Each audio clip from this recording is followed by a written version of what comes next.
Então tá. Então direciona pelo rosto. Olá, pessoal, tudo bem? Boa tarde, desculpa o atraso, a gente pode compensar isso depois, ou hoje, ou outro dia, a gente pode começar mais cedo. A gente fica presente. O Marcos fica presente. Eu fico presente com vocês, eu queria ter mais dias, mas fui tesourada pela escola, de liberar vocês desse aqui, então tá bom. Mas o meu nome é Simone Queiroz, tá? Vou fazer aqui uma audiodescrição rapidinho, porque além de tudo, queremos colocar essa aula e as outras que forem mais teóricas disponível para vocês lá no YouTube da escola, tá bom? Então vocês vão poder acessar depois, inclusive as referências também que a gente trouxe para a aula e tudo. Então eu sou uma mulher branca, de cabelo castanho, é assim, gente, tudo improviso. Reaction. Eu sou uma mulher branca, de cabelo castanho, olho castanho. Estou usando uma blusa de regatinha preta, uma calça jeans, toda rasgada, porque eu quero ser descolada, com all-star, quero ser jovem, que nem vocês. E a gente vai passar aí essas próximas 2 semanas e meia com um trabalho bem legal. Primeiro, além de me apresentar, eu tenho uma produtora aqui em Brasília, que é sediada ali no PSUL, na Ceilândia, também, né? Porque a gente está na Ceilândia, mas lá no PSUL, no P3. O nome é Queiroz Filmes. Tá? Eu nasci, fui criada, estudei minha vida inteira aqui, até o 2º grau, não sei nem como é que chama hoje. Ensino médio. Estudei no Centro de Ensino 10, que agora infelizmente veio para cá. E eu tenho empresa já há mais de 13 anos nessa área. Eu comecei, como vocês também vão, na terceira aula eu vou explicar para vocês, eu comecei trabalhando no meu CPF como pessoa física, comecei com pequenos projetos, com desenvolvimento, com peças de teatro menores, com curta-metragem. E aí só depois eu abri a minha empresa, inclusive a Noemi cuida das coisas da minha empresa, já tem 13 anos, né, basicamente. Então, é um caminho, assim, não é nada do nada, é tijolinho por tijolinho, dia a dia, a gente vai colocando. Então, por isso que eu acho importante vocês, quanto mais cedo começarem a produzirem as suas próprias coisas, melhor será. Porque essa é uma profissão que você tem 2 caminhos. Ou você fica esperando alguém te chamar para fazer alguma coisa, ou você mesmo vai lá e faz a coisa acontecer. Então, eu sou do caminho de ir lá e fazer a coisa acontecer. Né? Vou falar um pouco sobre como eu cheguei até aqui hoje e também vou falar um pouco do presente. Né? Atualmente, a minha empresa, a gente está produzindo agora para 2025 uma minissérie que também vai virar filme chamado Santa Dica, que não sei se vocês conhecem, mas é uma santa que a gente teve no início do século, aqui bem pertinho em Pirinópolis, é baseado numa história real, uma biografia. É uma espécie de Joana d'Arc brasileira, uma história super legal. Conta já com financiamento da Secretaria de Cultura, tá bom? E a gente está aí atrás de mais patrocínios, tem alguns patrocínios aí para entrar, meio em Goiânia, então eu não posso falar muito. Além desse projeto, a gente também tem outro projeto que se passa aqui no Sol Nascente, que chama Tesouro de Irene, que é um longa-metragem, também baseado numa história real de 2 irmãs que começam a cavar em volta da casa porque elas acham que tem um tesouro ali, elas começam a ver um pouco. É um pouco filme de terror também, que eu sei que vocês gostam de gênero. Eu cheguei até vocês porque eu trabalho com a Val em alguns projetos, principalmente na questão da Agenda 2030, eu acho que vocês já estão familiarizados. Um pouco com isso. E aí, ano passado, ela me convidou para ser júri da mostra dela de 3 escolas.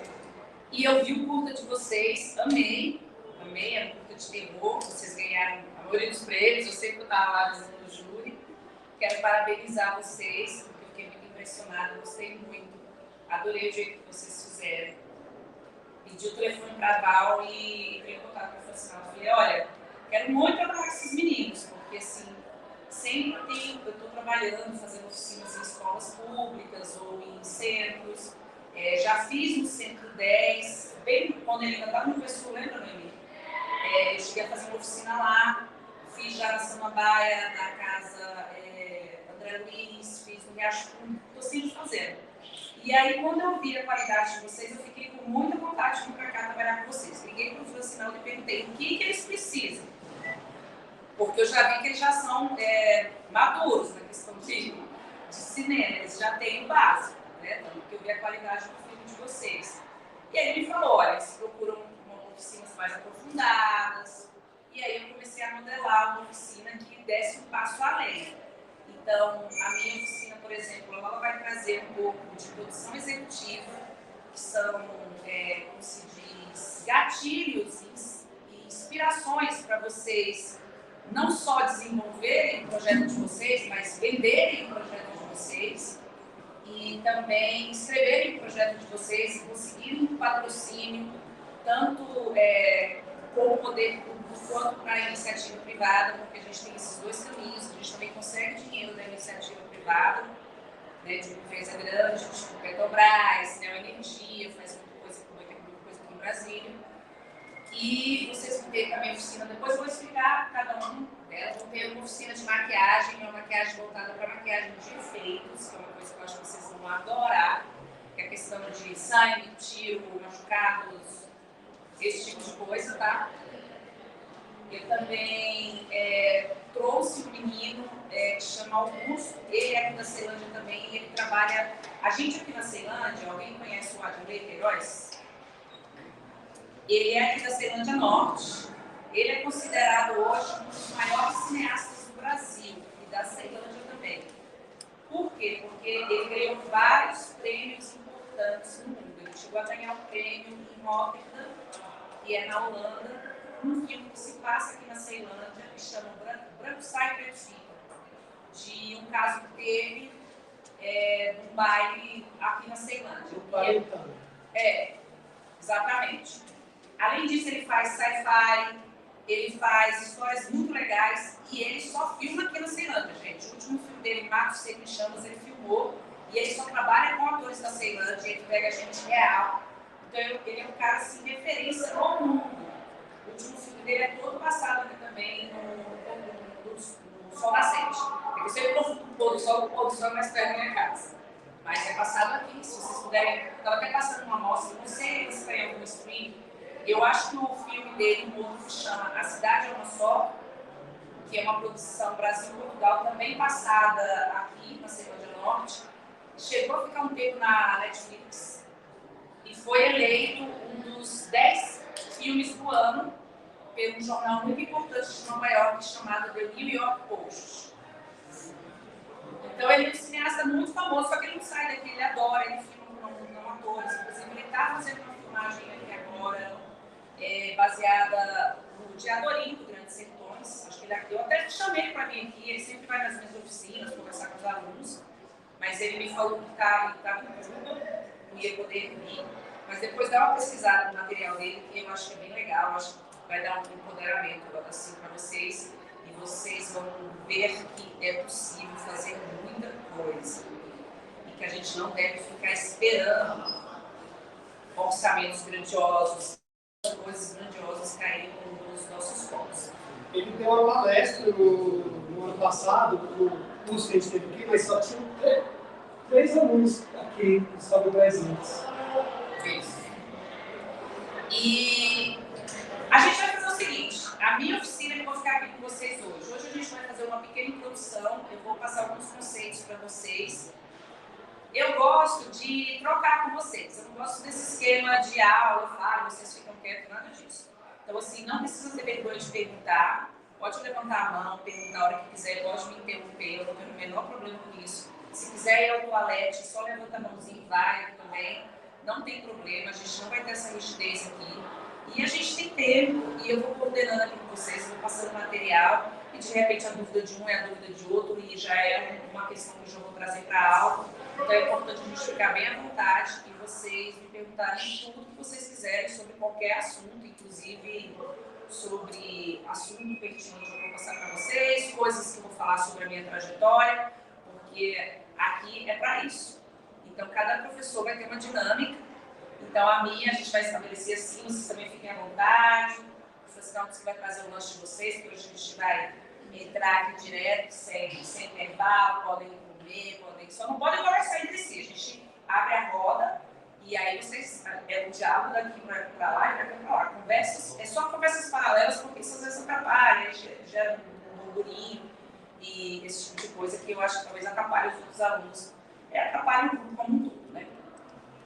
Então, eu vou começar contando um pouco para vocês. Eu estudei no Centro de Ensino 13, de Ceilândia, que é ali perto da minha casa, onde até hoje os meus pais moram. É ali entre a 34 e a 36, não é mesmo? 34 e a 30. Na época que eu estudei lá era um colégio militar, não era um colégio muito rígido. A gente estudava, era raro isso, a gente estudava o dia inteiro lá, a gente almoçava lá, ficava lá o dia inteiro. Era uma escola muito boa. A gente ganhava uniforme, ganhava lanche, os meninos não gostavam muito disso, se conseguiam entrar, tacar a pedra na gente para a gente sair, mas era uma escola muito boa na época. E era uma escola pública. Assim como o 10 também foi, porque assim, não vou dizer isso, porque eu quero revelar a minha idade, mas antigamente, quem ia para a escola particular, os alunos que conseguiam passar de ano. Os alunos que conseguiam passar de ano ficavam nas escolas públicas. Aí os alunos que não conseguiam passar de ano pagavam para entrar na escola particular para passar de ano. Era um pouco diferente do que é hoje. Hoje a gente, essa lógica inverteu, infelizmente. Mas mesmo assim, eu acredito no ensino, eu acredito que tem escolas boas. Essa escola aqui de vocês, eu acho excelente, como eu falei.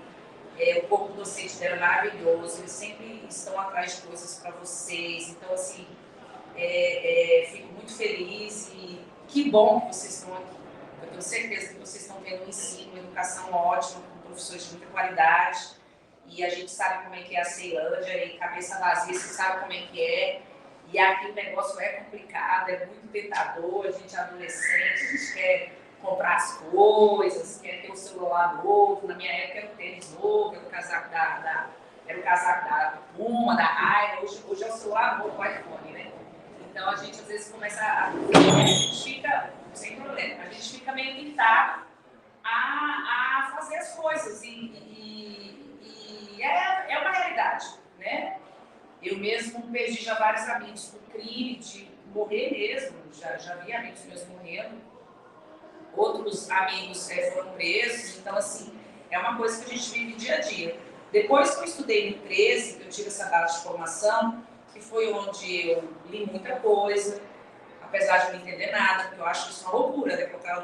Uma pessoa de 14 anos ler A Senhora, ler Dom Casmurro, Machado de Assis. Nossa! É uma maluquice, eu não entendia nada, mas eu li. É uma maluquice. Não sei se eles estão fazendo isso ainda hoje, mas não tem como, não tem maturidade para entender o negócio, gente. Não tem nem vocabulário. Então, eu acho isso. Mas eu quero dizer para vocês que insistam, porque assim, o que a gente faz, eu vou explicar aqui na minha aula para vocês, nada mais é do que contar a história. Quando o homem estava lá atrás, e ele tem um motivo para fazer isso, eu vou entrar aqui no assunto, eu não sei se vocês sabem, o Harari, que é um escritor muito famoso, que escreveu Homo Sapiens, ele levanta um questionamento muito interessante. Por que a raça humana chegou onde chegou? Porque, assim, a cobra pica a gente morre. Estou falando isso lá atrás. A gente tem bebês que são super frágeis, porque o bebê da vaca nasce, vocês já viram o bezerro, porque eu tenho família na Bahia. O bezerro já nasce andando.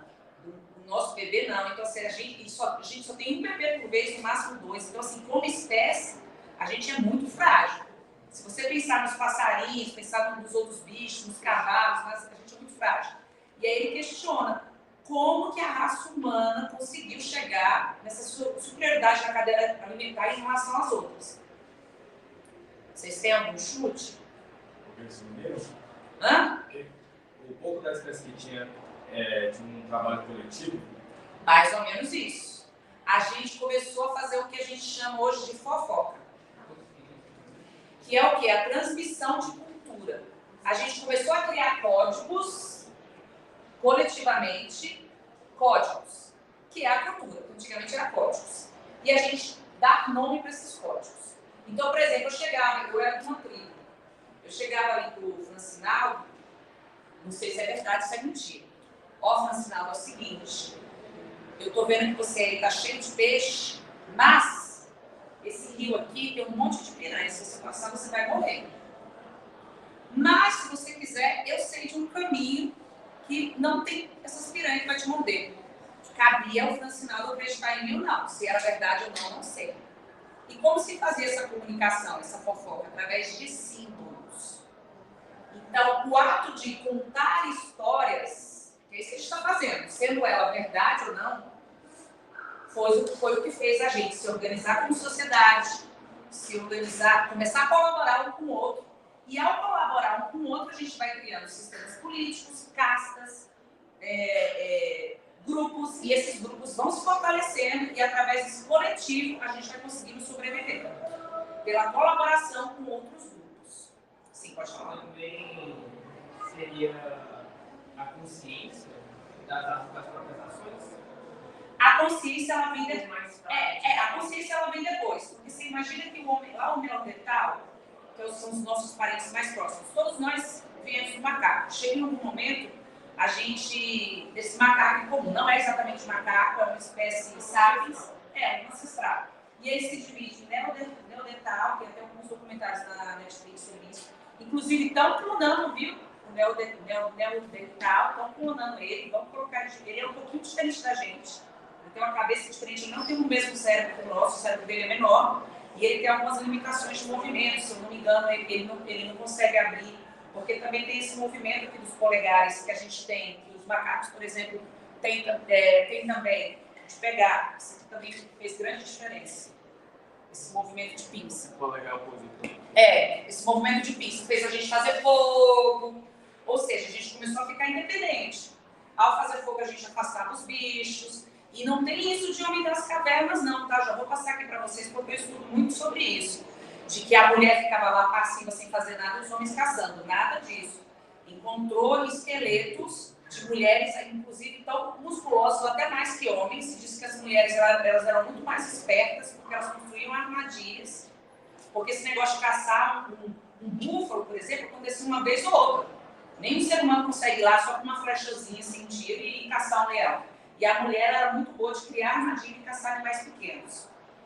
Então, assim, a mulher participava ativamente dessa caça.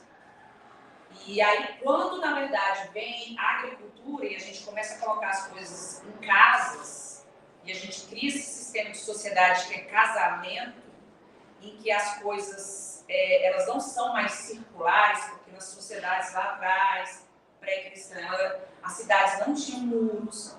Aí o homem começa a dominar, o homem do gênero masculino, dominar o mental e subir no cavalo, ele começa a falar: a propriedade é minha, a mulher é minha, então ela só pode ser minha. Então o filho que ela tiver, ela só pode sair comigo, porque antes os filhos eram criados por toda a tribo. Por exemplo, os índios fazem isso até hoje. Você tem uma criança, ela não é criada só pela mãe, ela é criada por toda a tribo contribui.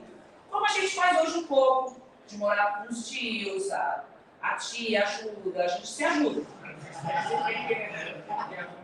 Avós, familiares, a gente ainda faz isso um pouco. Mas essa questão da propriedade privada, do muro e das coisas falhas, você pode começar a reparar, o muro, as torres, elas vêm de quando a gente vai para esse sistema de agricultura, a gente não sai mais para caçar, a gente não é mais nômade, e a gente tem que cuidar dessa terra. Porque se eu não cuidar dessa terra, na hora que essas maçãs aqui crescerem, alguém vem e rouba a maçã porque eu fico com fome, entendeu? Então começam a fazer esses sistemas. E aí, realmente, a mulher começa a ficar dentro de casa, começa a ter a propriedade privada. Agora, ó, já vou viajando, gente, já vou indo. Então, eu estudei nessa escola, eu fui para o centro de ensino 10, fiz meu segundo grau lá. Só que quando eu tinha 13 anos e eu ainda estava na minha quinta série, o que é hoje quinta série? Não. Sexto ano. Sexto ano, eu entrei no CIL. Vocês conhecem o Centro Interescolar de Línguas aqui da Ceilândia. Inclusive, eu até passei ontem lá, me deu até uma emoção. O que é Silk? Silk. Que é o Silk. Isso. Eu estudei no Silk aqui, tá? Eu entrei no Silk com 12 anos. Porque a minha madrinha era de Taguatinga E ela era esposa do treinador de Joaquim Cruz. Eu não sei se vocês sabem quem é o Joaquim Cruz. Joaquim Cruz foi um grande corredor que teve aqui em Taguatinga, muito famoso, chegou aí para as Olimpíadas, ganhou Olimpíadas. E na época ele se mudou para os Estados Unidos e ela se mudou junto. E eu tinha vontade de ir para lá para estudar o high school lá. Então eu comecei a estudar inglês no Silk, hoje chama como? Silk, que é Ceilândia. Silk de Taguatinga. Silk de Taguatinga. Eu estudei no daqui, no da Ceilândia. E era maravilhoso aqui, porque a gente tinha uma diretora que era da Embaixada da Suíça. Ela fazia muito festival de cinema, assim como vocês. Eu também comecei a estudar francês. Na época, a minha escola só tinha inglês, francês e espanhol. E me arrependo muito de não ter feito espanhol. Hoje eu fiquei sabendo que tem inglês, francês, espanhol, chinês. Tem uma lá no plano, e eu acho que lá daqui também japonês. E acho que coreano também está tendo. Então, essa escola me abriu, assim, eu comecei a ter contato com filmes que eu não tinha nada, que eu não via. Apesar de eu gostar muito, minha mãe chegava a brigar, porque eu ia para o Cine Carim, que não era um cine pornô, aquela parte ali de Taguatinga, antigamente era um complexo de cinema, chamava Cine Carim, hoje virou a igreja de cine pornô. Mas era maravilhoso. Também não vou falar a idade, mas Francinado deve ter ido lá também. E eu assisti. Frequentou antigamente ou agora, Francinado? Antigamente. Porque agora eu não frequento a igreja. Tá bom. E eu ia assistir muitos filmes dos Trapalhões. Eu falo que eu sou uma cria dos filmes dos Trapalhões, dos filmes da Xuxa. E eu lembro que eu ficava implorando todo final de semana para minha mãe para assistir. E eu saía de uma sessão e entrava na outra, porque eram várias salas, tipo o Cinemark hoje, mas um cinema de rua. E era lotado, gente, com um negócio sensacional. E além disso, eu assisti em casa também, esses filmes à noite, minha mãe brigava, eu assistia. Só que lá no Silk, eu comecei a ver uns filmes mais diferentes. Comecei a ver Star Wars, comecei a ver uns filmes do Kubrick, comecei a ver umas coisas assim mais elaboradas. E comecei a me interessar muito pelo assunto.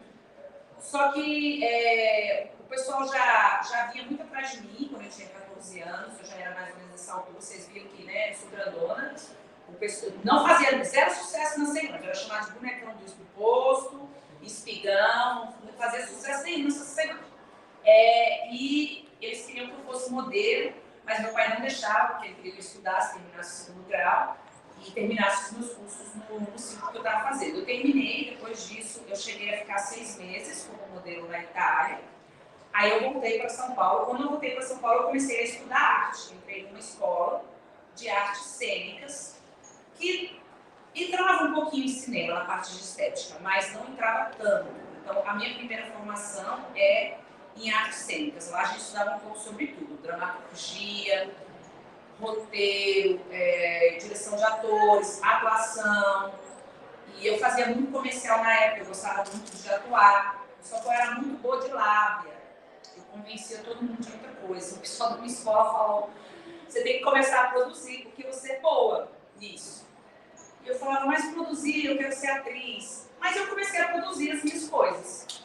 Hoje eu nem atuo, assim, hoje eu prefiro até atuar em projetos de outras pessoas, ou atuar no meu Instagram, que eu faço bastante sketch de comédia, do que eu mesmo atuar nos meus filmes. Mas no início eu fazia, né? Eu participava dos meus filmes como atriz, mas como era muita coisa, tipo assim, produzir, dirigir, assim, era muita coisa, fica muito sobrecarregado, acaba que uma das coisas acaba não sendo tão bem feita, né? Não fica tão bem feita, eu resolvi. Então, por exemplo, os meus últimos projetos eu não atuo em projetos que me chamam só para ser atriz. Final de semana mesmo eu estava lá na FB, trabalhando só de atriz. E atriz gatinha, porque a produtora fica estressada, gritando algumas coisas. A atriz gatinha fica lá lendo, recebendo lanchinho, gravando, maquiar. Tá? Só de atriz gatinha. Mas o que eu acho que me ajudou muito, gente, nisso tudo, foi justamente isso que eu insisti com vocês. Não fiquem esperando alguém dar oportunidade para vocês. Criem a realidade que vocês querem para vocês. Isso não, se não for dentro do cinema, que seja dentro da onde for. Seja fazendo alguma outra coisa. Aí eu fui me especializando, aliás, agora eu estou fazendo a segunda graduação. Estou me formando já no segundo semestre de administração do CEUP. tá? Porque eu comecei tanto a ir para o lado de negócio, de entretenimento, e comecei a trabalhar tanto com essa coisa de fazer projeto de produção executiva, que isso meio que comeu a minha parte de atriz. Então, hoje, eu sou muito mais produtora e diretora do que atriz. E sou super feliz com isso, porque eu consigo dar voz às coisas que eu quero falar. Porque, como atriz, eu tinha que ficar esperando as pessoas me darem trabalho. Esperando as pessoas fazerem. Esperando alguém me dar uma chance. Então, acho que o principal conselho que eu posso dar. E quanto mais cedo vocês começarem, melhor. Como eu falei para vocês, na nossa terceira aula, eu vou explicar direitinho para vocês. Já temos linhas de apoio para o meu primeiro FAC. Quando eu comecei, eu peguei essa linha, desenvolvi um projeto, peguei esse dinheiro, paguei um interesse, desenvolvi esse projeto. Depois eu coloquei esse projeto no FAC, ganhei para fazer uma longa-metragem de baixo orçamento. Fiz, a duras penas, quase enlouqueci no MV para fazer a prestação de contas, mas depois a gente vai aprendendo. E assim, tem parte que eu vou passar para vocês, mas a coisa tem que ser mesmo na prática. E sejam autorais. Assim como eu, assim como a Adley, criem as oportunidades que vocês querem para vocês, em qualquer área que vocês escolherem. E não parem de estudar nunca, nunca. Eu trouxe um brinde para vocês justamente por conta disso. Posso sair daqui não, né? Estou ali também. Com o pessoal da live. Oi, se inscreve no meu canal. Vocês também estão no Instagram, @SimoneAQueiroz, é um nome bem específico. E agora também eu abri um canal da minha empresa, da Queiroz Filmes, que vai ser dedicado mais a essas coisas mais institucionais que eu faço. Por que eu trouxe um caderninho? Alguém sabe? Para dar de brinde para vocês. O kit, boas-vindas.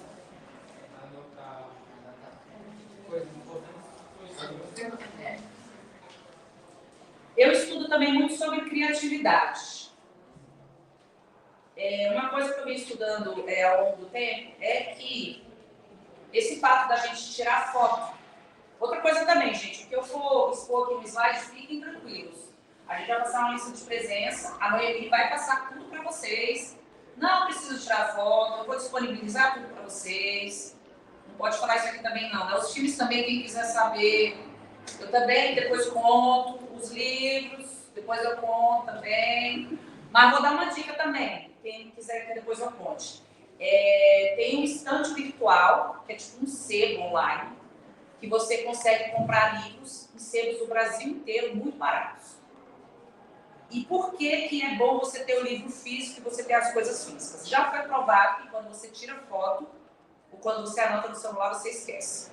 O ato de você mexer a caneta e anotar as coisas, nem que seja uma palavra, por exemplo. Então, assim, dica preciosa, ande sempre com caderninho. Estou aqui, tive uma ideia, sei lá. Menino de blusa roxa atrás de menino de blusa preta. Menino de blusa roxa atrás de menino de blusa circula. Não é que você vai voltar no caderninho depois, mas isso já está comprovado cientificamente que você consegue gravar e desenvolver isso mais. Tudo que você escreve, você consegue aprofundar, é como se essa ideia penetrasse mesmo na sua mente. Quando você tira no celular, ela meio que se evapora, porque você não deu tempo disso ser processado no seu cérebro. Então, anotem as coisas. Mesmo que você não vai ler depois, qualquer coisa, só o ato de anotar já faz. Segunda coisa, retornem ao hábito da leitura. E eu falo isso para mim também, porque eu sou uma pessoa também que assisto muita série, muito filme, e eu hoje tenho que fazer um exercício. E qual é o exercício? Comprar o livro. Por quê? Porque se você está no tablet, se está no celular, chega a mensagem, chega um negócio que apita, você entra, você não consegue. Então, assim, você pega o livro e você coloca lá 15 minutos no cronômetro. Eu vou ler 15 minutos, você lê 15 minutos. Além disso, estimular o seu cérebro, é como se você estivesse treinando a sua atenção e no seu cérebro acontece quase um processo de meditação. Porque o problema nosso de hoje é que a gente pensa muito rápido. Não sei se você já reparou, a gente tem um monte de pensamento. Eu estou aqui falando para vocês, um monte de coisa está passando na cabeça. A gente não consegue pensar numa coisa só porque a gente é bombardeado de coisa. Então, para você fazer um exercício de conseguir ter foco e se aprofundar, ler é a melhor coisa, tá, gente? Então, leia, nem que seja 10 páginas por dia. Para o tempo. Eu que sou mãe, eu tenho que parar no banheiro. Porque nem no banheiro, minha mãe também sabe. Quem é mãe aqui sabe. A gente é mais de nem de conhecer, nem de fazer cocô. Eu fecho a porta e sempre leio. Porque é o único horário que eu faço. Mesmo assim, minha filha, meu cachorro fica latindo e minha filha fica, mamãe, batendo na porta do banheiro. Então, a gente vai começar. Tem alguma dúvida? Querem falar alguma coisa? Olha, eu estou partindo aqui do pressuposto que a gente vai se conversar, se conhecer. Eu queria fazer aquela coisa chata, cada um levantar a mão, falar. Mas, assim, cada vez que vocês forem falar, me fala o nome de vocês, para eu ir lembrando. E, enfim. Alguém tem alguma coisa para falar? Algum sentimento, alguma coisa? Aqui a garrafinha artística de Simone. Tem café para mim? Tem. Fala o seu nome para eu ir registrando. Eu me chamo Marcos. Você está em que ano? Estou no segundo ano do ensino médio. Na turma 2. Eu queria perguntar como a organização é importante para se criar um projeto. Você fala organização de que especificamente? Da história? Eu tive uma ideia, mas não consigo iniciar e organizar. Sim. A primeira coisa é você teve uma ideia, ok? A primeira coisa que é importante fazer é você tentar escrever de forma bem resumida essa ideia, antes de você partir do computador. Tá bom? Aí, a segunda parte é o seguinte. Outra dica que eu vou dar aqui para vocês também. Quem aqui usa chat GPT? Não falei isso aqui também na live não, tá? Não falei isso na live também. Não falei isso na live. Não falei isso na live. Corta. Não falei isso na live.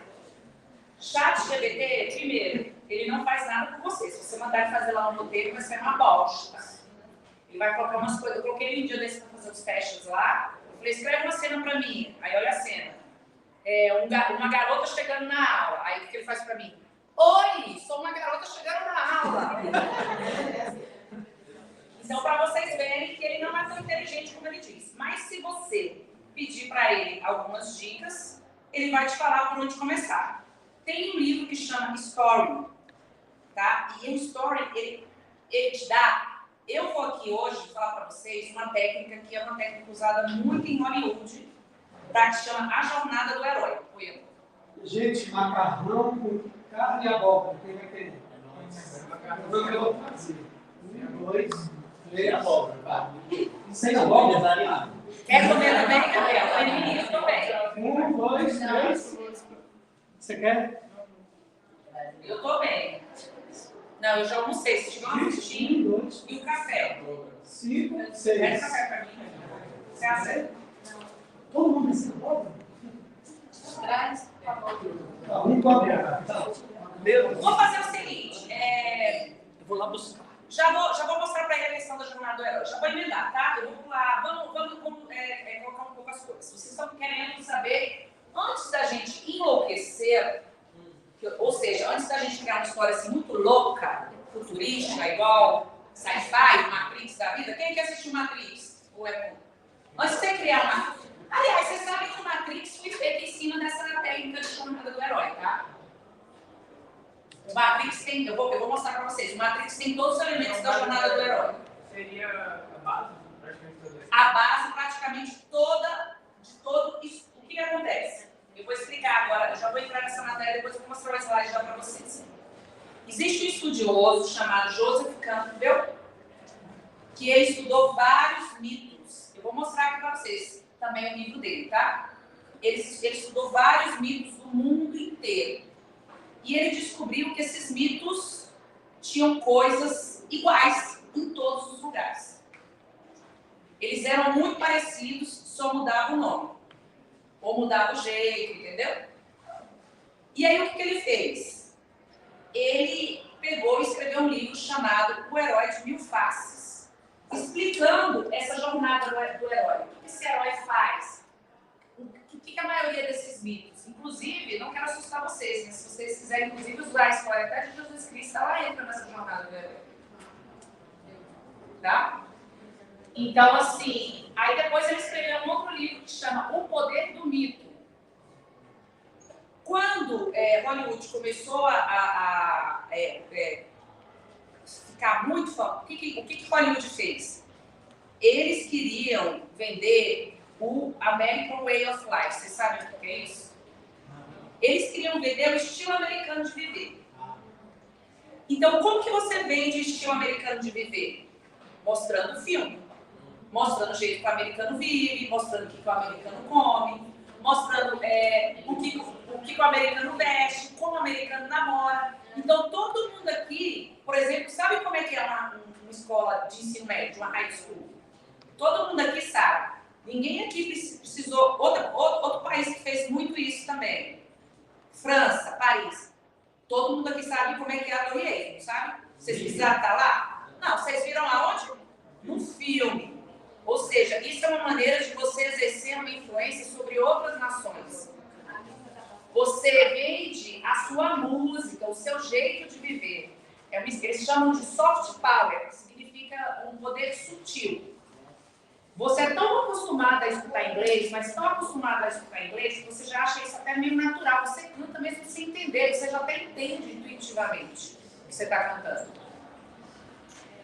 Quando a Coreia do Sul, olha só que importante isso, em 98 a Coreia do Sul percebeu que o filme Jurassic Park tinha vendido, tinha feito mais dinheiro na Coreia do Sul e na Ásia do que o carro Mitsubishi. E aí o que o governo da Coreia do Sul falou? A partir de agora, irei fazer um plano e vou investir no meu soft power, ou seja, na minha cultura para exportar. Isso em 98, porque eu quero que as pessoas de lá comecem a ver como a gente come, como a gente anda, como a gente dança. Resultado. Hoje, a galera mais nova, acho que vocês, todo mundo conhece K-pop.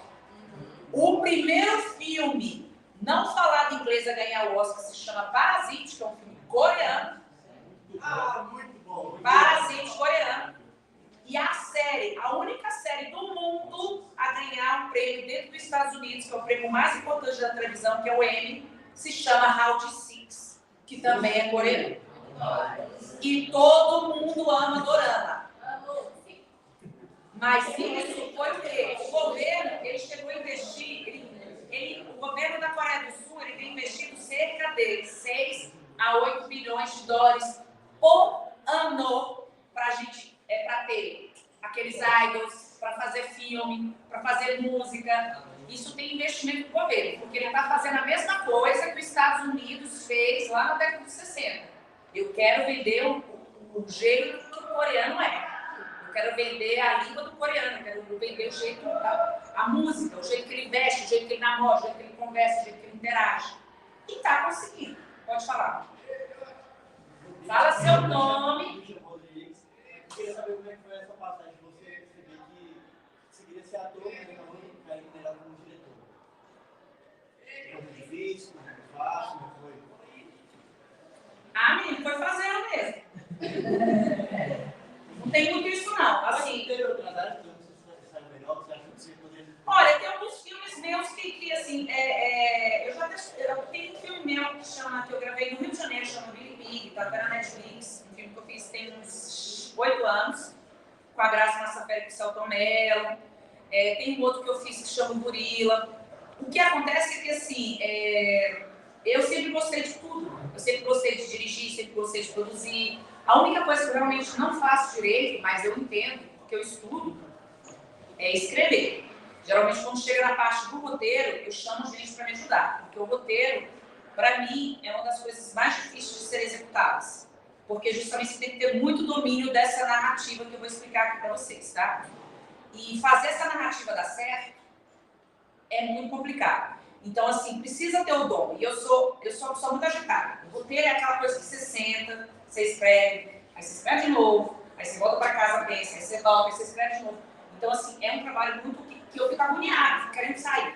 Mas eu comecei a aprender a escrever. Então, por exemplo, eu já escrevo argumento e já escrevo roteiro, não sozinho. Mas me meto em tudo, gente. Me meto em tudo. Oi? A senhora falou sobre o roteiro, essa questão de ter esse foco a mais. É que nem você mencionou, né? O Kubrick, que ele tinha essa parada de ter um roteiro pronto e na gravação ele Mudar nas coisas tudo, Mudar. só decorado na hora, assim. Mudar na hora, na edição se muda muito. Vai vir um menino aqui para vocês. Eu vou até começar já mostrar o meu slide. Que é o Augusto, ele vai explicar muito isso para vocês. Que eu, inclusive, pedi essa oficina para ele. Ele trabalha com a Display, viu? Inclusive, ele fez um curta agora, o primeiro curta dele. Eu acho que com recursos do FAC, foi recursos mínimos, não foi um curta com muito dinheiro. O filme dele, o curta que ele fez todo aqui na Ceilândia, com o Sol Nascente, foi para Gramado, foi para o Festival de Brasília, ganhou um monte de coisa, foi até para o festival fora. O Tropa de Elite foi um filme, né? Que a edição... Exatamente. E a edição, você muda o filme na edição. O Tropa de Elite, o menino que ia ser protagonista era aquele outro. Era o que até se matou, né? Não sei o que. Se matou de verdade, sim. O ator. Ia ser outro, ia ser, no caso, o menino, o que entra novo na polícia. Porque isso também é um recurso dramático muito. Não sei se já repararam. Quando você quer contar uma história, no Walking Dead. Quem assistiu Walking Dead aí? The Walking Dead, do zumbi. É um recurso que a gente usa também. Quando você quer apresentar um universo para o público, você coloca uma pessoa nova. Como se, por exemplo, eu quero apresentar o universo da escola. Aí eu coloco um professor novo chegando aqui. Então ele vai conhecendo as pessoas. Isso é uma forma de mostrar como a escola funciona. Faz parte da jornada do herói. Vou explicar. Tudo faz parte da jornada do herói, gente. Esse negócio é tão forte que até coach, agora até Pablo Marçal está usando esse negócio. Juro para vocês. Jesus Cristo é jornada do herói. Oi? Só um pouquinho mais alto, peraí. Meninos malvados também acabam caindo nesse mesmo livro. Também. A gente chama de jornada da heroína. A malvada chega na escola, aí você apresenta a escola, aí você apresenta a relação, ela não sabe quem é o bom, quem é o mal, depois ela descobre. A menina sacaneia, eu vou te mostrar. Cabe em tudo, gente. Cabe em tudo. Se mostrar a gente no lugar desse, a gente tá sem... Mas isso não é só nas histórias. Isso é em qualquer narrativa. Pensa que isso, quando os índios lá da Austrália se erravam, eles usavam esse esquema para contar as histórias deles. Então, no fundo, a gente só está utilizando técnicas modernas de contar a história. De fazer o que a Harry fala. Confabular. Para não falar fofocar com uma palavra muito negativa. Porque ninguém sabe se é verdade. Eu chego aqui e conto a história para vocês, quem garante? Não, pode falar. Eu quero voltar naquela parte dos americanos esperando. Teve uma época, a Cartoon Network, né, nos desenhos, fez uma parceria com, não sei se você já viu, agora, mas foi com o pessoal do outro lado, para criar desenhos para a Cartoon Network. Tipo anime e tal, as coisas assim, criaram uma função de desenhos e acabou que os desenhos fizeram muito sucesso. Sim, também. Então, assim, não acho que nada acontece de forma inocente. Isso quando eu estou falando de projetos, para vocês que, se Deus quiser, também, além de diretores, vão virar produtores. Não acho que nada é ao acaso. Tudo tem uma intenção por trás, tá? Tudo tem uma intenção por trás. Então, faz parecer que é improvisado, porque é isso que a gente faz. Esse jogo de ilusionismo que a gente faz, e hoje a gente chama de cinema, porque hoje a gente tem uma câmera aqui, a gente tem um som lá, nada mais é do que um jogo de ilusionismo. Nada mais é do que aquele seu avô que chega para você e conta aquela história da família, que aconteceu lá atrás. Você nem sabe se é verdade, se é mentira. E ele está lá contando e conta 1000 vezes. E a gente, por outro lado, a gente é que nem aquelas crianças. Não sei vocês, mas quem já ficou assistindo um filme 1000 vezes? Minha filha fica toda hora assistindo aquele Harry Potter, pior que eu estou assistindo com ela. Eu sento lá, eu já sei de tudo. Ela já assistiu 3 vezes. E agora ela me obriga, quer conversar comigo. Ou seja, a gente também gosta de escutar a mesma história. Eu brinco que essa história de spoiler não existe, porque no final a gente quer ter experiência. Mas eu respeito, tá? Agora eu vou falar pra vocês. Vocês não vêm falar pra mim que pra eu não dar spoiler dele, sei lá, do Sexto Sentido, filme de 10 anos atrás. Se até hoje vocês não sabem que o menininho da morto não vai saber nunca mais na vida, né? Quem assistiu aí o Sexto Sentido? Eu descobri esse spoiler antes de assistir. É sobre isso. Então agora, eu vou então entrar já, vou passar rapidamente sobre os primeiros, depois eu volto. Hã?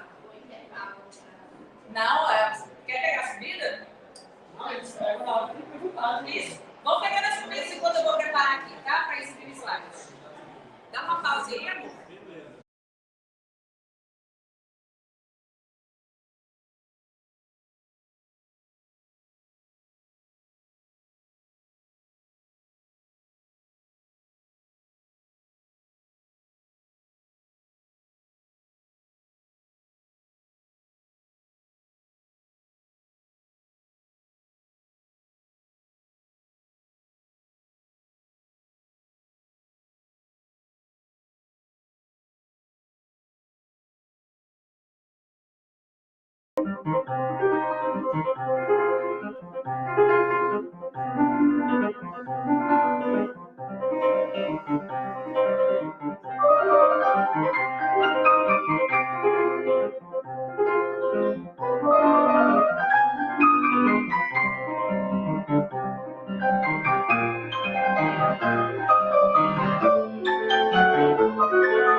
Frodo, Harry Potter e até Hércules aplicam a mesma receita para encantar o mundo com suas histórias, e que você pode usar a mesma estratégia para cativar todos à sua volta e mudar a maneira como vê o mundo?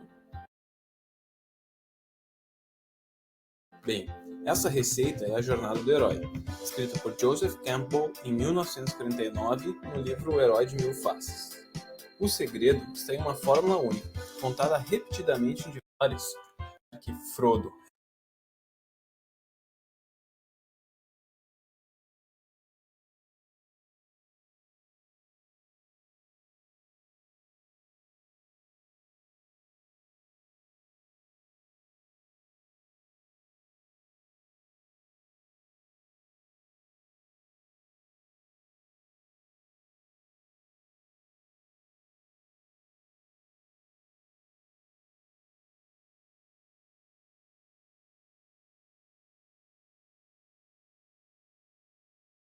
se eu te disser que Frodo, Harry Potter e até Hércules aplicam a mesma receita para encantar o mundo com suas histórias, e que você pode usar a mesma estratégia para cativar todos à sua volta e mudar a maneira como vê o mundo?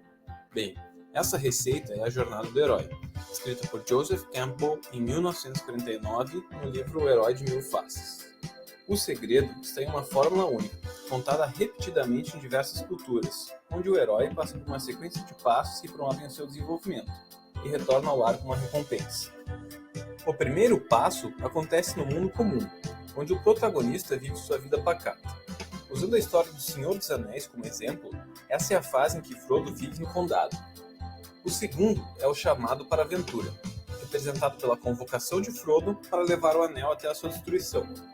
A terceira etapa é o encontro com o mentor, personagem responsável por guiar e preparar o herói. Na trilogia, o papel é ocupado pelo mago Gandalf. A quarta etapa é composta por testes e provações, quando o herói atravessa percalços e define quem são seus amigos e inimigos, representado nos desafios em que Frodo enfrenta até chegar a Mordor, com o apoio da Comitiva do Anel e a oposição dos orcs. O quinto passo é o desafio final, onde o herói enfrenta seu grande inimigo. No caso de Frodo, é a entrada em Mordor e a luta contra a cobiça gerada nele pelo Anel. A sexta etapa é a recompensa, que pode ser um tesouro, reconhecimento ou poder. Para Frodo, isso está representado na salvação da Terra-média. O sétimo passo é o retorno para casa, claramente representado no Senhor dos Anéis pelo resgate de Frodo e Sam quando as águias os retiram dos rios de lava de Mordor. Oitava e última etapa, a vida nova, quando o herói retorna para sua vida comum, porém com uma nova visão do mundo, representado por Frodo escrevendo suas memórias de volta ao condado. O mais impressionante é que a jornada do herói é inspirada nas dificuldades que qualquer ser humano enfrenta ao longo de sua vida. O que cativa é a bravura com que ele sobrepõe seus medos e busca os tesouros que almeja. E você, qual o desafio que te espera? Convidar aquela pessoa que gosta para sair? Abrir aquele negócio que sempre sonhou? Aprender aquele instrumento que tanto gosta?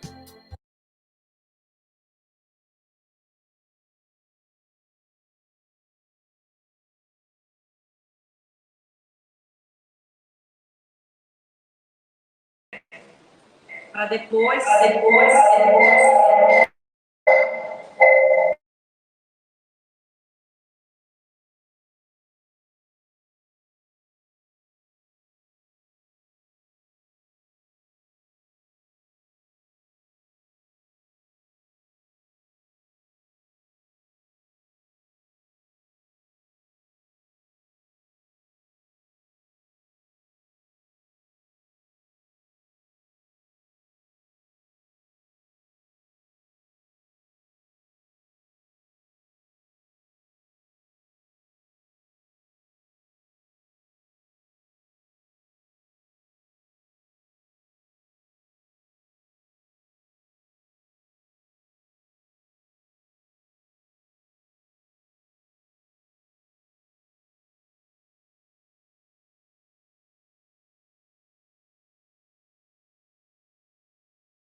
E faça o seu cadastro. Em breve. There is a certain typical hero sequence of actions, which can be detected in stories from all over the world and from many, many periods of history.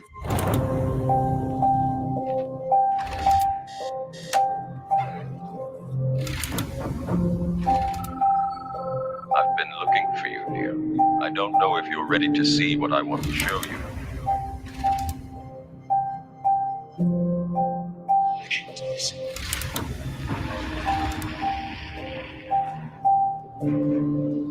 At last.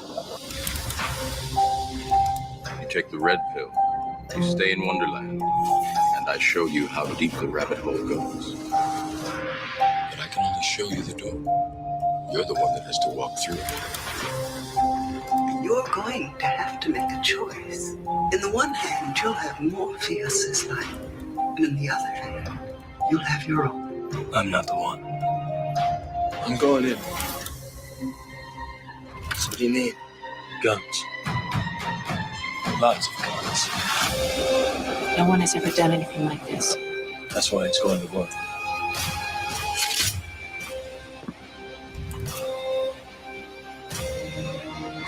Human beings are a disease, the cancer of this planet. Dodge this.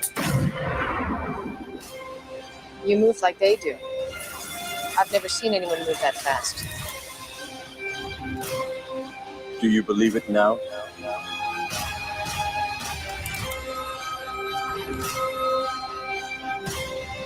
You first need this. Mr. Anderson. What is he doing? He's beginning to believe.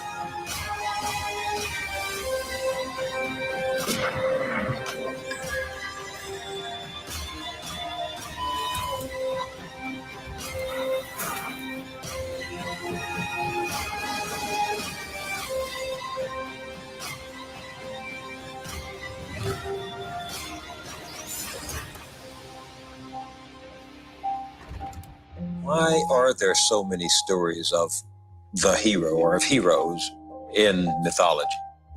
Well, because that's what's worth writing about. I mean, even in popular novel writing, you see the main character is a hero or a heroine. That is to say, someone who has found or achieved or done something beyond the normal range of achievement and experience. Many of the big budget movies are using that almost like as a track. If you do it successfully, you can really capture the people's imagination. A good example was, of course, The Lion King. In The Lion King, they really used Campbell as a guide to write the story, and it's very powerfully done, very successful. Acho que a jornada do herói reflete uma estrutura mítica que a gente pode considerar tanto do ponto de vista do inconsciente coletivo, na psicologia, mas uma verdade humana muito profunda. E por isso é tão palatável, e por isso a jornada do herói, na Guerra nas Estrelas, no Senhor dos Anéis, no Rei Leão, atiça e desperta tanto interesse, porque a gente se vê imediatamente refletido. É porque o cinema, desde o começo da Era de Ouro, está buscando representar algo que nós perdemos, que é a jornada da nossa alma. Então, por isso, a jornada do herói tem como ponto inicial a saída.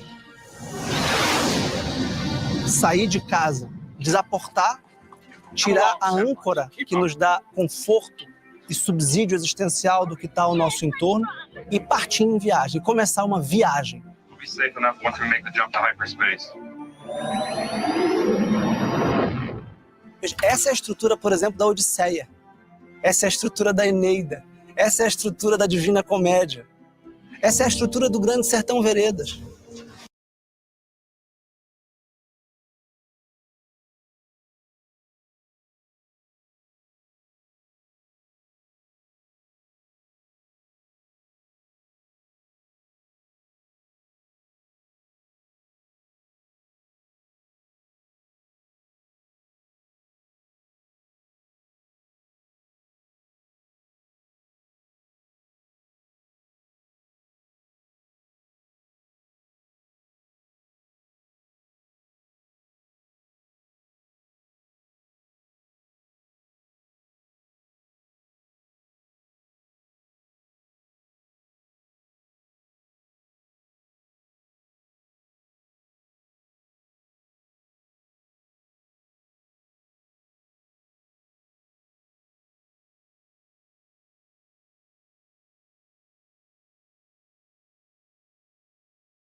Tudo começou há muito tempo atrás, mas em uma terra não tão distante.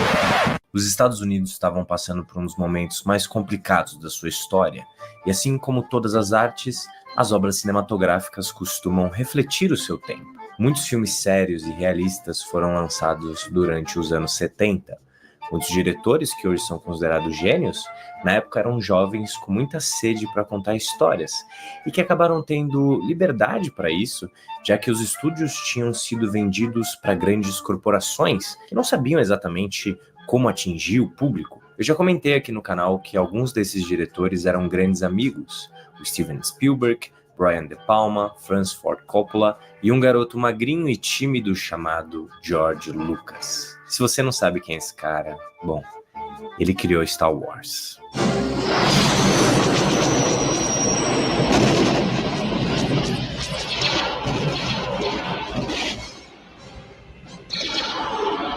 Seja você uma pessoa que acompanha a saga há anos ou começou agora com as novas trilogias, George Lucas é o responsável por esse universo que tanto amamos. Muitas pessoas não gostam do diretor hoje em dia por achar que a trilogia 1, 2 e 3 foi um desserviço à saga Star Wars. Mas deixando esse lado raivoso de fãs para trás, é importante que a gente reconheça que esse homem criou algo incrível. É mais do que um produto que rende agora bilhões para a Disney. É uma paixão que a gente passa de geração para geração. Mas o mais interessante dessa história toda é que o George Lucas nunca teve a intenção de criar um fenômeno como esse. Na verdade, todas as pessoas à sua volta na época tinham certeza que ele fracassaria, inclusive o seu elenco. Para inovar, criar algo nunca visto antes, você precisa estar preparado para ser considerado louco, patético e um fracassado. E mais importante, você precisa ignorar tudo isso e seguir com a sua visão.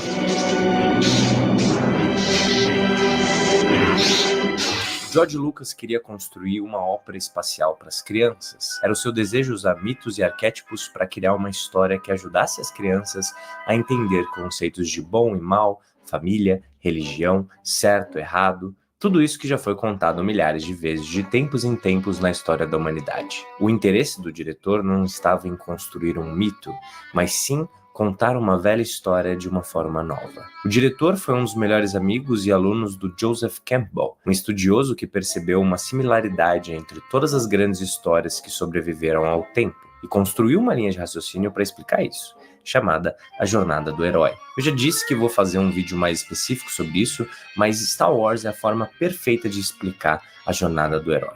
Nós temos o herói, nós temos o vilão, os mentores, a donzela, os personagens engraçados e até o anti-herói. Nós começamos o filme em um mundo comum, temos o chamado para a aventura, a recusa ao chamado, o encontro com o mentor, a travessia até o umbral, o limiar, algo que é diferente, testes aliados e inimigos, aproximação do objeto, provação máxima, conquista da recompensa e o caminho de volta. Para conseguir a aprovação do estúdio, George contratou o Ralph McQuarrie para produzir imagens que demonstrassem melhor a visão do diretor. O roteiro de Star Wars tinha 200 páginas, o que é muito, então George decidiu usar apenas o primeiro ato dessas 200 páginas, e assim os 3 filmes foram divididos. Pessoas famosas fizeram os testes para os papéis, mas o George escolheu mudar a vida de 3 desconhecidos. Em 1976, o George Lucas começou as gravações no norte da África. Eles tinham muitas coisas para fazer e poucos acreditavam no processo. Eles tiveram problemas com o clima, com a equipe e problemas com atrasos. Foi um completo caos. George é uma pessoa extremamente visual e teve que lutar sozinho para que todos, mesmo zombando e não colocando muita fé, continuassem seus trabalhos.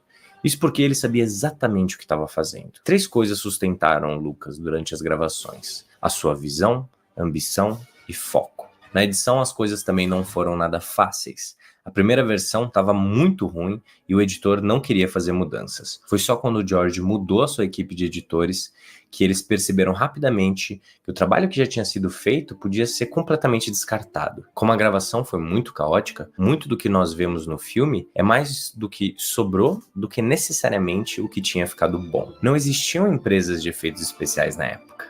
Em 1975, ele tinha fundado a Industrial Light Magic, uma empresa de efeitos especiais gerenciada pelo George Lucas. Imagine você saber exatamente o que quer, mas isso nunca ter sido feito antes. Esse era o caso da equipe de efeitos em Star Wars.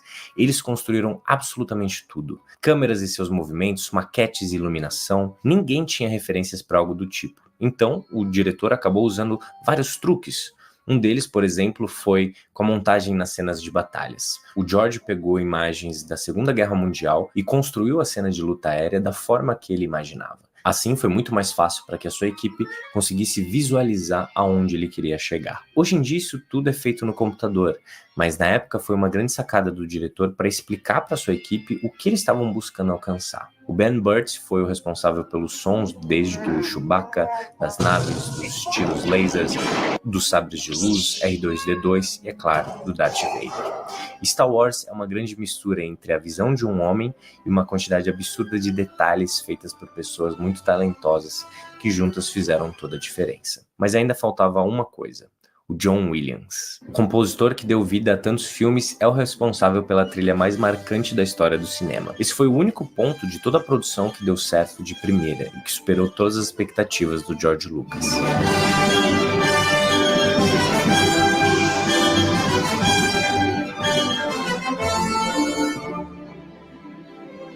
Existe uma certa dualidade quando você pesquisa alguém como o George Lucas. O homem foi um visionário, ao mesmo tempo que não tinha intenção alguma em criar um grande sucesso. Ele também revisitou a sua obra durante toda a sua vida e irritou muitos fãs com a sua trilogia extremamente digital. O que foi outra grande inovação do diretor, já que o George foi um dos primeiros diretores a defender câmeras digitais no cinema. E por mais que muitas pessoas não gostem, Star Wars é e sempre foi uma história para crianças.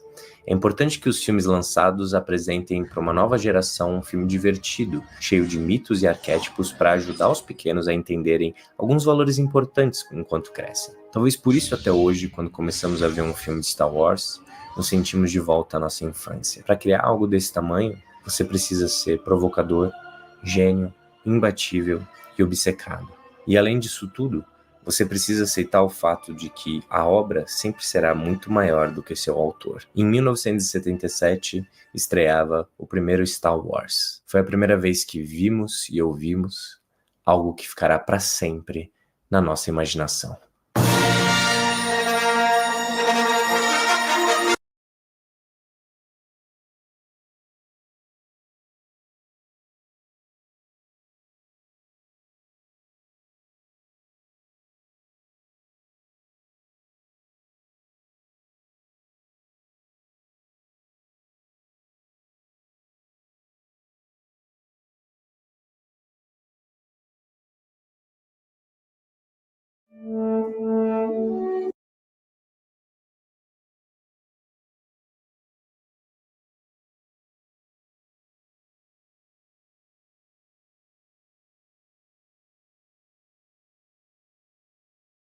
Poderia gerar inúmeras outras plantas vivas. E por fim, a necessidade de passar conhecimentos e informações para que eles não se perdessem na próxima geração, mantendo presente certo fascínio com essa ideia de necessitar morrer para renascer.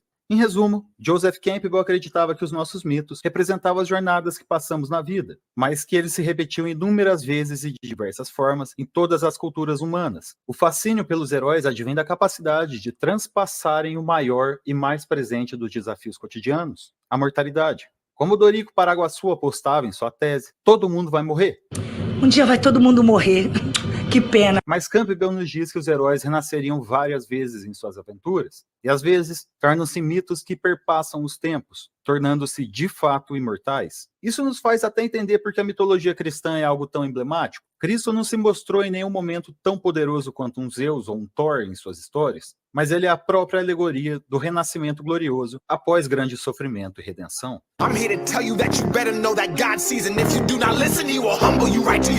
A jornada do herói, então, seria um sistema de características comuns em todas as mitologias, se mantendo estável e cíclica durante a história. Por isso também pode ser chamada de monomito. Para a gente ser totalmente justo, Campbell não foi o autor da teoria do monomito. Algumas outras pessoas já vinham pesquisando isso naquele momento. Campbell usou a estrutura da antiga jornada da medicina, ou jornada médica. Não é a história de alguém que está estudando para passar no Enem. Ela foi baseada literalmente em pajés e xamãs e suas constantes jornadas ritualísticas, que muitas vezes tinham a finalidade de resolver algum problema na tribo. Para quem não sabe, a figura do curandeiro e do médico é um dos símbolos daquele que carrega os segredos, por seu contato com o íntimo, a morte, a doença, as curas e os mistérios. A jornada médica é uma estrutura básica de narrativa aventuresca que consiste em sair do mundo comum para viver uma aventura e retornar ao mundo comum. Exatamente apenas isso. Mantendo qualquer outro detalhe a bel prazer do autor. O professor da Universidade de Chicago, Mircea Eliade, foi um dos grandes autores dessa teoria.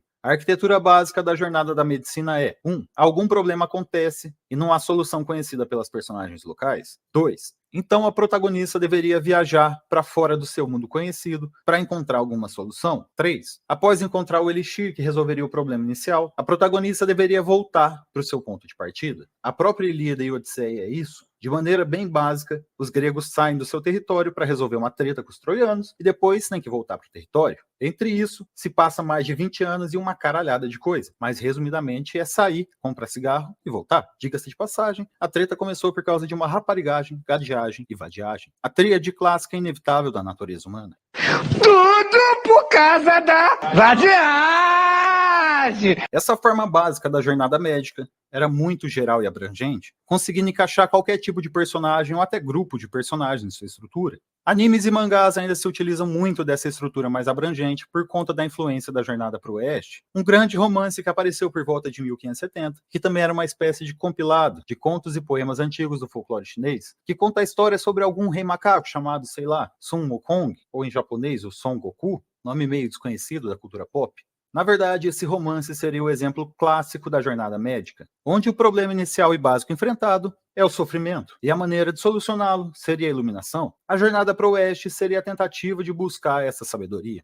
Joseph Campbell então se utilizou dessa visão mais generalista para sistematizar a jornada do herói mitológico, colocando a protagonista como elemento central da estrutura narrativa original. Campbell dividiu sua jornada também em 3 sessões ou atos principais, sendo eles partida, iniciação e retorno. Campbell, como todo bom estudioso, utilizou muitas referências, e sua primeira descrição da jornada no livro O Herói de Mil Faces acabou por especificar demais cada um dos elementos de cada sessão. Essas 3 partes eram divididas em 17 subitens, com muitos pormenores da narrativa heróica. Mas é meio lógico pensar que esse nível de detalhamento certamente seria excludente em diversos casos. Então, versões mais modernas e otimizadas da jornada do herói foram sendo criadas. E hoje, comumente se usa a versão do roteirista e escritor Christopher Vlogger, como descrito em seu livro A Jornada do Escritor, Estrutura Mística para Escritores, que divide a jornada em 3 atos e 12 subcamadas. Mas falando realisticamente e pragmaticamente, seria muita falcatrua, com um pouquinho assim de vadiagem, estruturar sua personagem totalmente na jornada do herói. É muita falcatrua, com um pouquinho assim de vadiagem.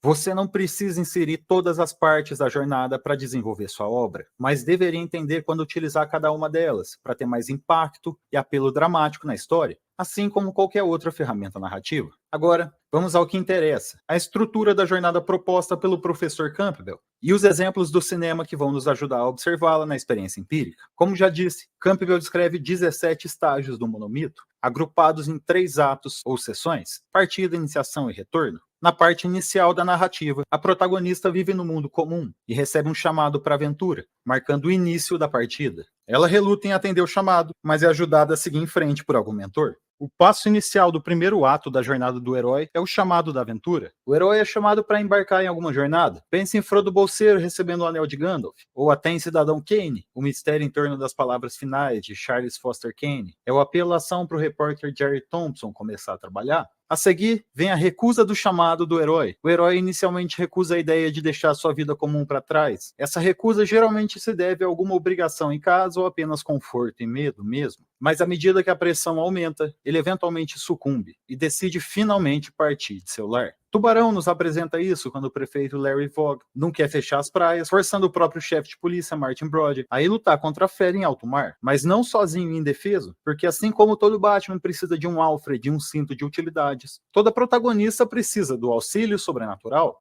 Batman, de onde você tirou esse bate-escudo, hein? Tá muito engraçadinho, hein, Robin?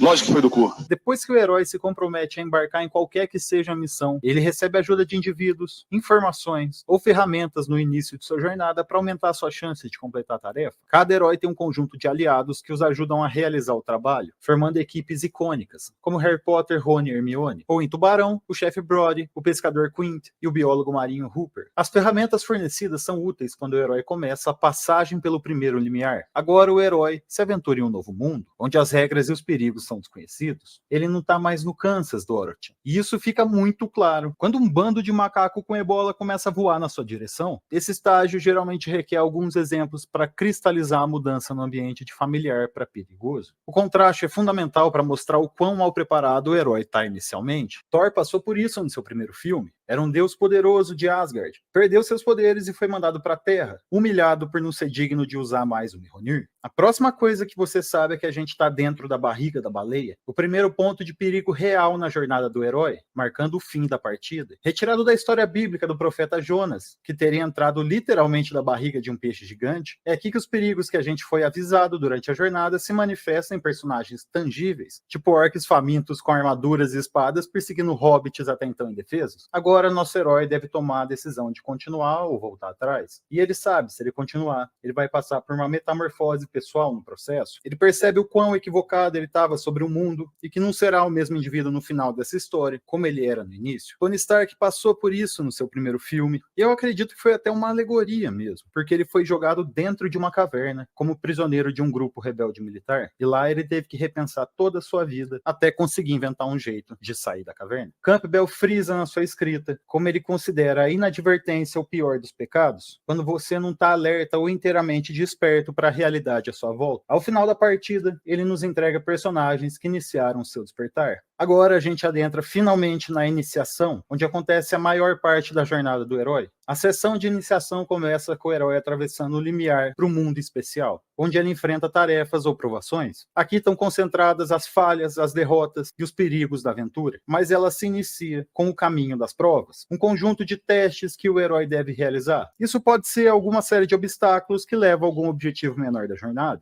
Geralmente eles falham em pelo menos um desses testes, como Rock Balboa tentando pegar galinhas e falhando miseravelmente.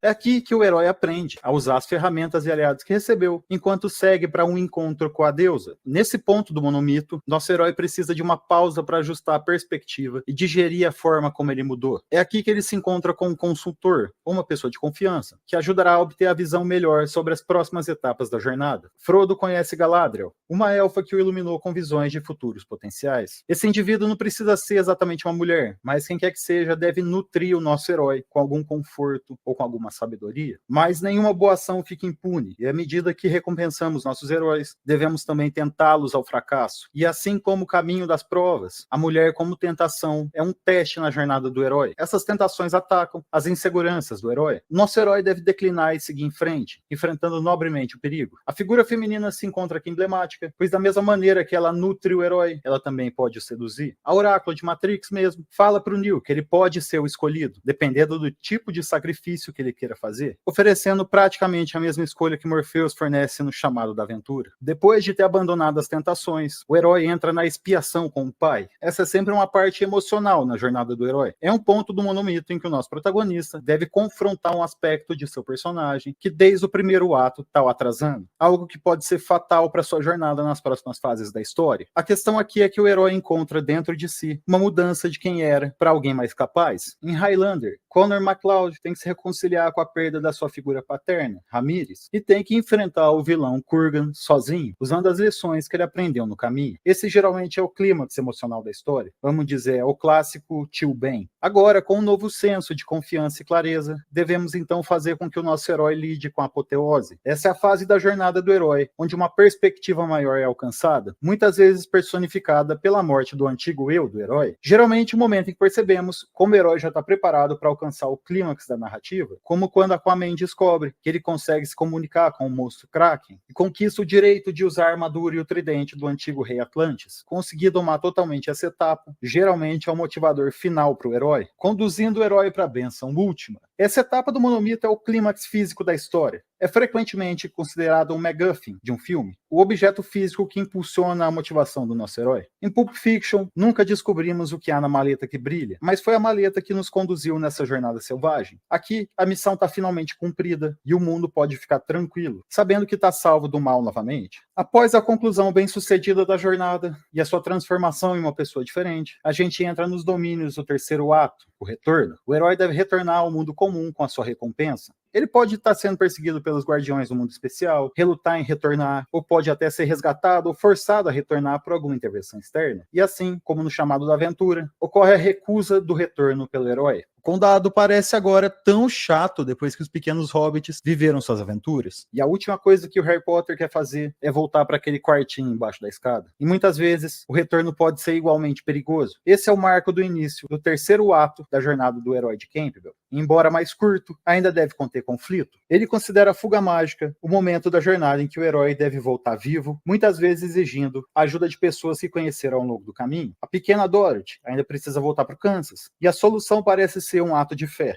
o que nos traz ao ponto do resgate pela força externa. Bom, agora que o Frodo destruiu o anel, não significa que ele terá uma carona grátis de volta para o condado. Ele olhou para trás e falou: puta que pariu, vou ter que andar tudo isso aí de novo. Mas lembra daquelas águias gigantes? Então, elas vieram fazer um servicinho de Uber. Assim que o herói volta para casa, é hora de reconhecer sua mudança de caráter.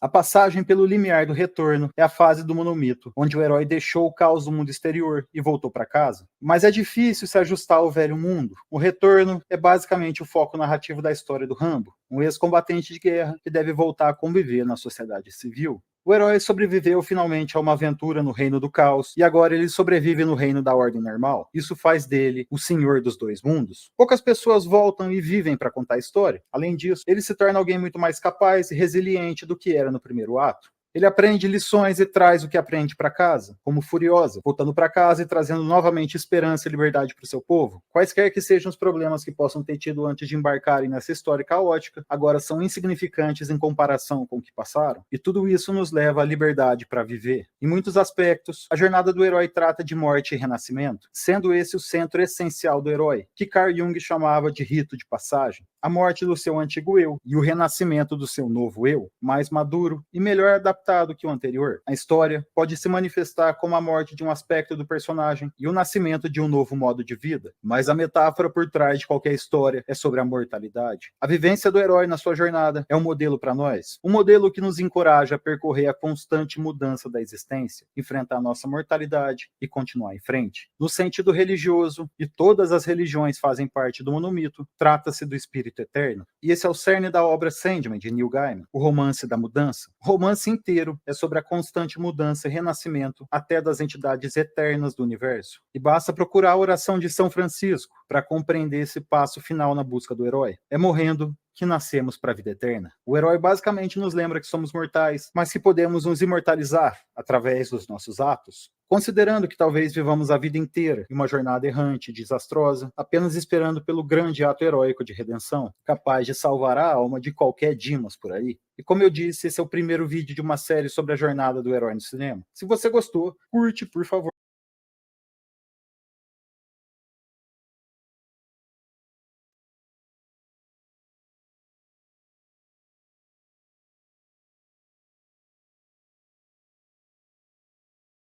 Então, gente, agora a gente vai fazer um exercício prático aqui com os alunos sobre a jornada do herói ou a jornada da heroína. E, como eu falei para vocês, a gente já fez aqui com todo mundo, agora eles vão fazer individualmente. E fiquem ligadinhos. A gente vai ter parte 2. O próximo vídeo vai ser sobre direção de atores e alguns exercícios. A gente também vai ter sobre maquiagem de efeitos, vai ter outras lives, então acompanhem aqui. Qualquer coisa, coloca aí para mim, por favor, o e-mail. Não, aqui no meu slide. Aqui em casa não vai aparecer aí Tá. Eu consigo colocar aqui. Ele vai colocar, então, vou deixar aqui para vocês o meu e-mail, vou deixar aqui o meu Instagram, deixa eu passar aqui, vou deixar aqui meus canais. Vocês entram em contato comigo, qualquer coisa, a gente pode conversar, se quiser alguma dica, se teve alguma coisa que teve alguma dúvida, tá bom? E a gente vai se falando. Um beijo grande, foi um prazer também estar aqui com vocês. E agora a gente vai finalizar aqui com a turma num exercício prático. Beijo.